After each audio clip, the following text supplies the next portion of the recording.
don't know what you're talking about. Hi, I'm John, and I've interrupted washing up to bring you this podcast. And I'm John, and they interrupted my dinner to bring you this podcast. And I'm not John, and this is the penultimate episode of, I guess, season 1. This is episode 51, which means we've been recording for almost a year. I'm not quite sure of the exact math because there were 5 episodes we recorded before we loaded anything online, and then we missed a week, so I'm just going to go by the episode numbers. So this is episode 51. We've nearly been going a year. A year, boys. But we'll talk more about that next week. I'd already had dinner, so I didn't really know what to say in linking up to what you said. So I actually prepared tonight and made sure I had dinner way before we started. So, this is why I was doing the washing up for it in the interval. In the interval? What interval? Between finishing dinner and doing the podcast. Ah. Good save. Anyway, it's me asking the questions tonight, so shall we dive right in? Yes. You like that, didn't you? Yeah. Okay. Let's look at the list. See, John might not plan questions until 10 minutes before. I've got so many to choose from. Yeah, you never shortlist them before we start. No, because I do it very much on how I'm feeling. So you're going to get an awkward one tonight. Oh, cool. Right. Would you rather live in a world where the dolphins ruled the seas, so we never took to the sailing, or would you rather the crows ruled the skies, so we never took to flying? Wait, what? Would you rather live in a world where the dolphins ruled the seas, so we never went out on boats, or the crows ruled the skies, and we never learned to fly? I'd rather that the dolphins ruled the seas, so that we never went out in boats, because I freaking love flying, and if we couldn't have flying, then one of my best friends wouldn't have a job. See what you did there? Okay. There was no need for the dolphin and crow bit in this question. I think I'm struggling. There was all the need for the dolphin and crows. It could have just been, would you rather there was no such thing as boats, so there was no such thing as planes? Thing is, you go, well, I just invent a boat. I just jump on a log and ride it to France. If you try and do that, the dolphins are going to come up the channel and they're going to smash with their porpoise noses and drown you. There's got to be some peril involved. You've also picked 2 really unthreatening animals. I've picked the smartest animals from both domains. So it doesn't make me scared of dolphins.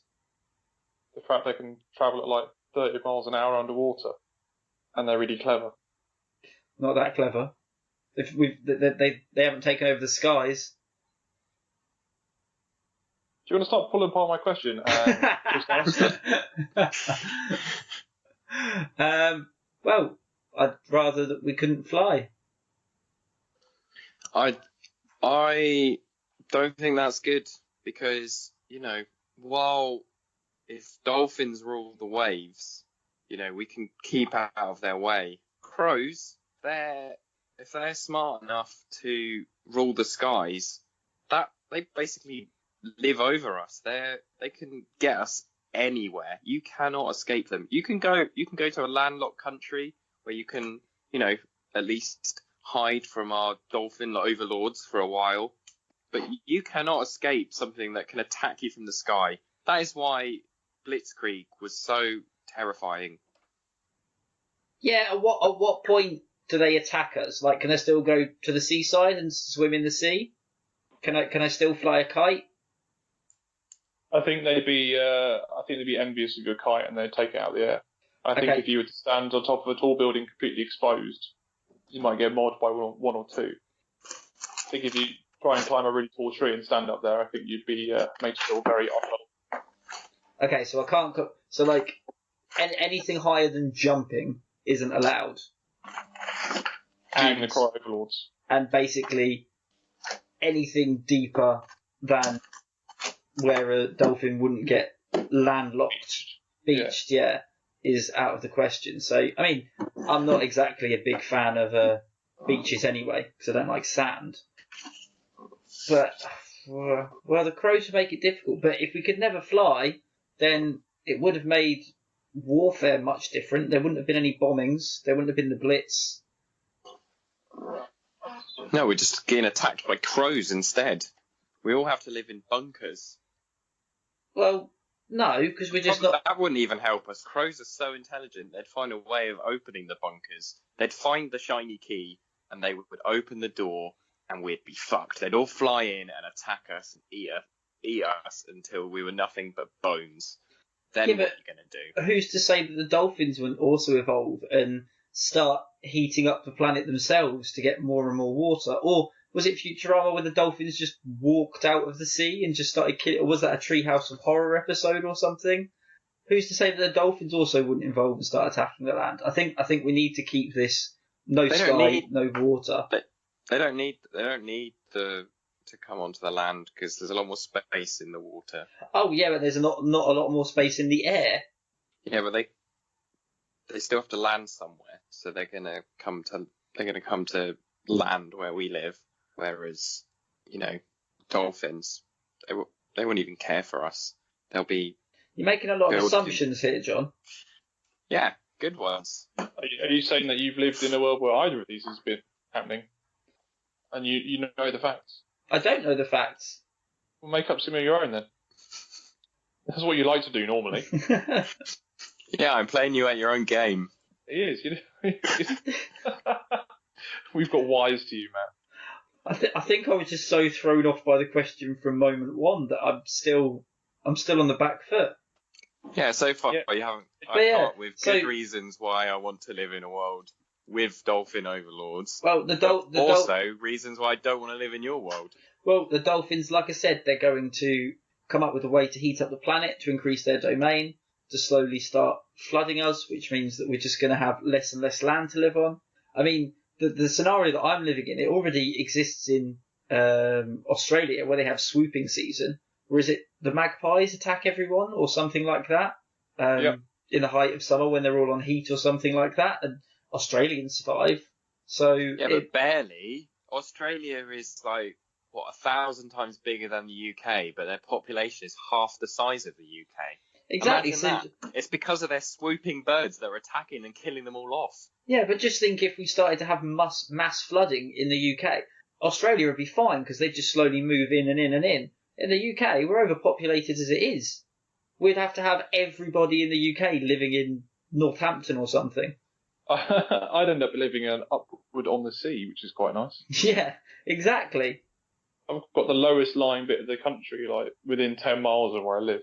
Yeah, so imagine how much that would increase the value of your property, having seafront views. Yeah, but that's true. I do live on top of the hill by the airfield. But it's just slowly but surely the water's going to move forward and forward and forward. If we want to avoid the crows, we just go inside or move underground into a bunker city. What, and be a mole person? Yeah, there's nothing wrong with that. I think I've expressed my dislike for claustrophobic type environments. Yeah, but it's much better than drowning. And what's more claustrophobic than the population of Britain having to live in Derby? I've got a scuba diving licence. If I had a scuba diving licence, I'd be completely useless at the dolphin oval. Yeah, they would just rip you apart or make you become a slave for them. But how much time have you spent learning to be an aircraft engineer, and how much time have you spent learning to be a diver? I think you'll find you've invested a lot more time in the air. That's where the future is. I have done. Well, that's where the future is, unless you're trying to fly on a 747 MAX, because they're doing a lot of falling out of the sky at the moment. But then again, John, how much more time have you spent in water against in the air? I've gone surfing more times than I've flown, probably. Yeah, and that's just surfing. That's not including baths and swimming and scuba diving and accidentally falling in ponds. That's true. But just imagine, you have got through childhood, but one day you might be an OAP, and then one day some person's just going to come and push you in a pond. Yeah, and you're going to be able to do nothing about it. Yeah, but there won't be dolphins in the pond. There will. they'll drown you. Can you sum up the scariest thing about the other person's argument? Because Oh, yeah. in my scenario, I'm on my natural habitat fighting off crows. In John's scenario, I'm not in my natural environment. I'm in their environment trying to fight them off. And I'd much rather be on land taking on something that's on air than in the water taking on something that lives and has evolved to live in the water. As long as I stay away from the water, I'm fine. Okay, so John, how do you mitigate the problems of both the other two and their environments? What do you mean? What would you do about the disadvantage would be a dolphin environment and the advantage you would have facing a crow on your own turf? Well, I don't have to face the crows. I have to face the dolphins because the crows, as I've said, you can't defend against dive bombers. They just come and peck your eyes out, then you can't see anything, and then you're dead because they'll rip out your throat. Dolphins don't have arms. Can't do anything. Oh yeah, I forgot about all those armed crows. They got beaks, sharp. You just stay away from the water. Can't stay away from the sky though, unless you go underground into caves. And then That's probably gonna do it for me. No caves. I don't want to live in a world where I have to be a mole person. As much as I do like the sea and the water, I'd rather not have to spend the rest of my time in caves. You wouldn't have to spend the rest of your time in caves. We could just build tunnels to each other, like that bit in E.T. Or with the polytunnel. Yeah, we just have polytunnels going everywhere. And tubes. Like giant people-sized hamster runs. Or I'd just carry a flamethrower everywhere I go. Good friend of the show, Elon Musk, is CEO of the Boring Company, who have recently made flamethrowers. So he'd be making even more money in the crow apocalypse. Yeah, dolphin overlords win, I reckon. Wait, and I win! Yeah, you do. And if anyone's got anything they want to say about that, then you can contact me at John Rudrava on Instagram, on Twitter. Yes, those are the only two real social media things I check, unless you want to stalk me on Facebook, which is not advised, because I'd run away and scream, because you're scary. And you can get hold of me by leaving your message. Let's just say in a crow's nest. We'll leave it for the crows to find. On a pirate ship or an actual crow's nest? Just leave it outside, attach something shiny to it, and then I'll come find it in the nearest crow's nest. There we go. That's a magpie. Oh, magpie. Magpie's nest. I think crows like shiny things too. I think you like shiny things. I think that you've just proved you don't know enough about crows to know how scary they are. Yeah, exactly. That's why I wouldn't want to live with them. Damn! Fuck. Okay. Fine. Yeah. At Would J rather. I'm still. Ask me another question, because I'm still shaken to my core by trying to figure out the first question. I figured it out far too late, and it's completely unnerved me for some strange reason. Okay, moving on. Would you rather have a cardboard cutout of yourself or your co-presenter? Myself. Definitely myself. Because you two are my co-presenters, and we do a podcast, so it won't come in useful. So, John, why would you want a cardboard cutout of Matt? Well, I would start a new series of Twitter posts where I basically take him on a world tour and take pictures of him in all the places that he would rather not go. Okay. Where would I rather not go? Well, I don't know. You tell me. No. I've never given it that much thought. I've never wanted to go to the moon. Well, I'll take you there then. Okay. So who does this benefit? People are going to think Matt's more worldly than he is. Oh, Matt, I didn't realise you went to the Colosseum. I haven't been. Well, there's a picture of you there. That's not me. I think people would know that it was a cardboard cutout because he'd always be in the same pose every time. And also, I'd probably make it obvious sometimes to add sort of novelty and humour factor. I'd just use my cardboard cutout. I'd like position it outside my window. No, not outside my window, inside my house, but near the window, and go and do things either for good or for bad. I could commit crimes, but I could also go and anonymously do nice things for people, and then just be like, "What was this you?" No, I was at home all day. Staring out my window with a vacant expression, unblinking for 6 hours. Yeah, exactly. Okay, yeah, perfectly normal. I would also use my cardboard cutout to do bad things, but I would take the cardboard cutout with me and then use it to blame Matt when something goes wrong. Talk me through that. I know I'm thin. Look at the CCTV evidence and see who was in the room at the time. And then halfway through the CCTV evidence, you just see me like fall forward. Yeah, that was him trying to hide underneath the table. Or you'd see me like... I just make ridiculous excuses and blame it on the cardboard cutout. It'd be another sometimes series where I blame a cardboard cutout for things that go wrong. I'd take it to places you've never wanted to go and make you do things so you never wanted to do, and then blame it for things that are really obviously me. So it'd just be just get funnier and funnier the longer I did it. Caption competition, John or not John? Who did it? So Matt would be your visible imaginary friend. Yeah. If you got good at Photoshop, you could just do that. Yeah, but this is much more funny.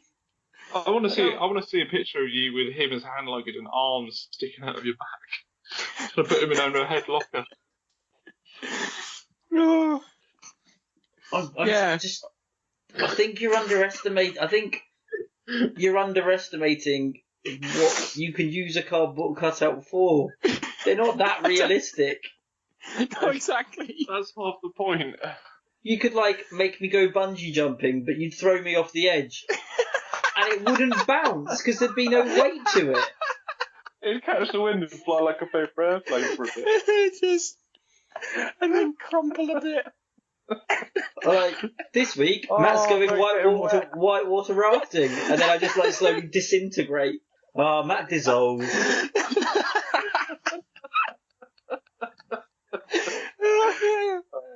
But yeah, you probably have a exactly. smile on your face all the time. You'd be smiling through the whole thing, probably. Yeah. Oh, the cardboard cutout would smoke less, which is a bonus. I mean, that is until I accidentally get set on fire when we go to some big fireworks display. Yeah. Oh no, Matt set fire again. Oh God. You've only got one of them, John. I don't reckon you make the year. I don't reckon you'd look after Matt for a whole year without getting him lost or trampled or recycled. Maybe not. Maybe that's the flaw in my plan. Yeah, definitely. But it wasn't a question of how would you make the cardboard cutout last the longest, it's what would you do with it? And Matt's going to go perform nice things for people while having a very obvious cardboard cutout sat in his front window, creeping out the neighbours. Yeah, anonymous nice things. Or I could just commit crimes and always have an alibi. If I got a security camera set up on the front of my house, so it looked at across my front lawn, but just caught the edge of the front window, and I set it up in just a way that it looked like I was sat watching TV, then I'd have an alibi. It'd be perfect. It'd be like that bit in Friends where he puts the pumpkin in clothes and pretends that it's watching TV. Yeah. I think that's a much more practical use to my own cardboard cutout. Rather than taking it on holiday. Maybe you're taking someone else on a holiday. Yeah, at least I won't be by myself. Yes, you will. No,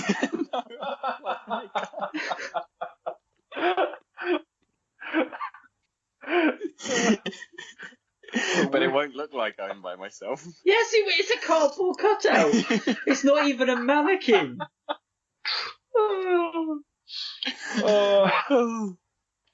I'm trying to not award John the win already because What would he win for? making me laugh. Because it would almost be like me saying, yes, the cardboard cutout version of you is better than the actual you. Because come on, Matt, give me something. There's nothing you can do with a cardboard cutout, and John's plans would literally fail. Nobody would believe it was me. But as long as you're having fun, what does it matter? Leave the boy alone. He's being far too optimistic. Oh, you chastise him when he doesn't think big enough. You chastise him when thinking too big, and now he's thinking just outside the box enough that it's hilarious. And you're. It's not even a box version of me. It's just a flat. It's 2D map. On these planes, are you buying me a seat around my hand luggage? You're obviously hand luggage because it's funnier when you're on a head locker. Are you offended because you don't get your own seat? A little bit.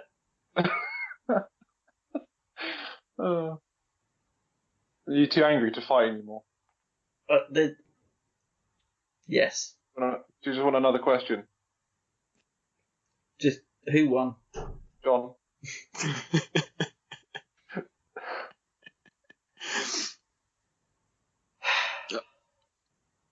Come on. We're nearly done. Right. You're road tripping to the furthest edge of the country, so somewhere like Land's End, and your CD player has eaten a CD, and for some reason you've got no radio station. What would you rather have? A CD of nothing but dubstep or a CD of nothing but dub reggae? Dub reggae. I'd obviously rather have a CD that had nothing but dubstep on it, because then I would have something that I could use to try and generate some electricity. No, start fires. Am I on a desert island, did you say? No. he's won possibly 3-0 or 2-1 already. John has switched off. John has clocked out. John is officially done. No, you're just on a long road trip and you can only listen to a mix CD of dubstep or dub reggae, which are very similar, except you have electronic noises and I have reggae noises. Well, I would use my CD for other things. No, it's stuck in the CD player, surely. It is stuck in the CD player. Yeah. You can't get any radio stations. All you have. And you can't turn it off. Because this is a Top Gear style prank, and that's all you've got. Oh, okay. Well, in that case, I would learn to like dubstep. No, you wouldn't. No, you wouldn't. Is that why you picked up reggae? I think 2 hours into the journey and you drive off a bridge. Well, we've cut this road trip short because John doesn't want to live anymore. The worst thing is, I've got this picture in my head, so he's like driven off, big car explosion. It's still playing, and he's just like pulling himself out of the car wreckage. Car's completely destroyed, but the radio is still working, and it's just like him crawling away with like wop wop wop wop. And I just carry on driving, listening to my reggae dubstep, having a lovely old time. Because the thing is with dubstep, it can either be really good or really bad. And I've only listened to reggae dub once, and it was surprisingly good, because it's not something you think is going to be good. So it would at least be an education.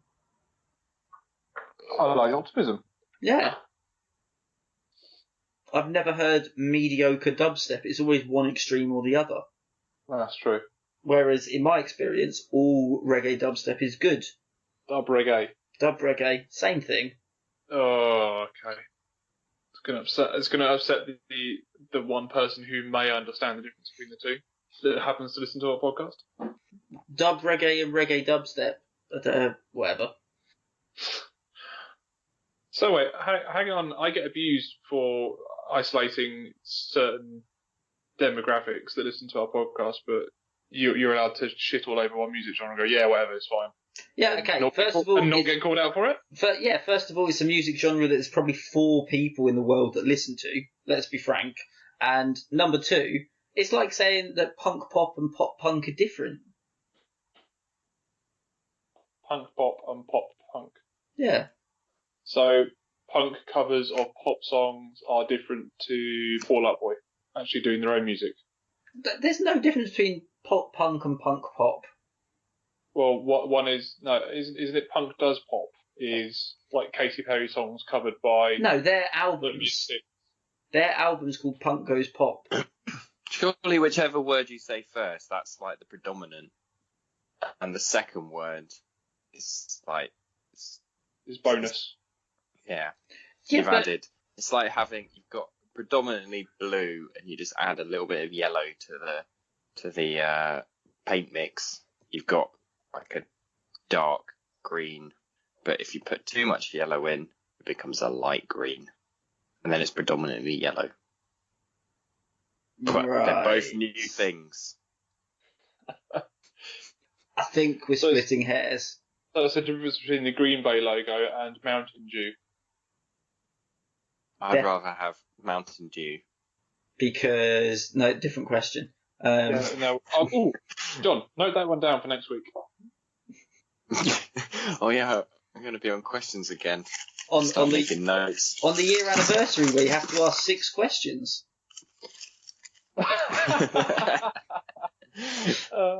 That was a retroactive decision because I was so pissed off with the first 2 questions. Why? I don't know. There was just it's not irked you. I want to listen. I want a dubstep CD because I don't want dubstep to ruin reggae. That's why I don't want that. And I want... Wait, which way round was it? Reggae dub? Dub reggae. Dub reggae. And I want the dub reggae CD because it's not the most popular of genres and I'd like to support it any way I can. Because as I said, the one time I've listened to it, when I was at a house party, it was very good. Okay, vary's a stretch, but it was pretty good. Okay, that's a bit of a stretch. It was different.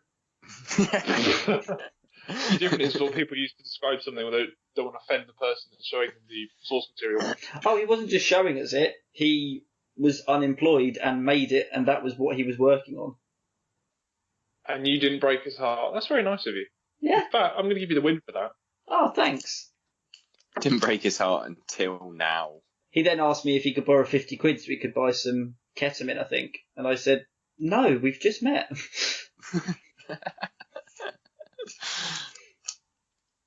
Also a good thing. Yes. Yeah. Never lend money to somebody whose entire career is working on music for a genre that nobody knows of. The more you know. That's my life advice. If you just lend me 50 quid, I'll invest it in ketamine and you'll triple your money. I guarantee it. Yeah. Don't ever, any kids that are listening, kids, come close, listen to Uncle Not John. Don't lend people money for drugs, because that's a bad idea. You could use that money to buy yourself drugs. Or get somebody else to lend them money so they can buy drugs off of you. Yes. Or do what my parents did and let me become a musician so I never have any money to buy drugs. Or we spend it on guitar stuff. Yeah, a real musician, not a computer musician. He could just steal software and put it on their laptop. Exactly. And spend all of the money they would have spent on software, on drugs, that they bought from John. Just to give you guys a heads up, I've decided to send you a little bit of homework. So I've sent you Bill Bailey's version of Downton Abbey theme tune. but the Jamaican dub reggae version. I mean, I've never listened to. So you're aware of what Downton Abbey is. You imagine how hoity-toity the theme tune's going to be. Yeah, fair point. I'll give it a listen. I don't know what my homework is other than to listen to it. Do I need to that is your homework. Do I need to compose something? No. Oh, should we have a reaction video? Should we have you playing it at the same time, or both listening to the mega tune? That's too much effort. You know, I spend most of my week editing this to try and make it funny. Oh yeah, it's a very uphill struggle. I'm aware. Yeah. Hopefully not too uphill, so the crows get you. Very good point. Have you made a soundboard yet where you can replace us with one-liners from comedians and just put our voices in instead? Is that what we should do each week? Is we'll have like a holiday after we've done a year for 2 weeks, and we'll just watch a load of stand-up DVDs, write down the funniest quips and one-lines, and then just have a session where we record each other saying them. Can do if you want. No, I still want to get a soundboard of John so I can make him say some interesting things. But he's still refusing to say the word trombone, so I'm still working on that one. Well, next week, 52nd episode, an entire year. Wait, so last week's episode was episode 50 and we didn't make a single 50 Shades of Grey reference? That's correct. What a waste. Okay, well, I've been John, and I've got to find something interesting for 52. And I've been John, and I welcome our new dolphin overlords. And I've been not John, and I feel like I didn't perform on these questions this week, and I can only apologise. But we did learn that John endorses selling drugs. I thought I was pushing my luck endorsing taking them, but, swings and roundabouts. What, is that where you sell your drugs from? I don't sell drugs. I take drugs that I bought from John. In Kids Park? No. Swings and roundabouts. Have you ever been to a kids park recently? The kids are unruly. If I've just spent my hard-earned cash on Class A drugs from a close friend who lives a very long way away, I'm not going to risk a kid knocking into me and me dropping them on the floor. That's just bad economics.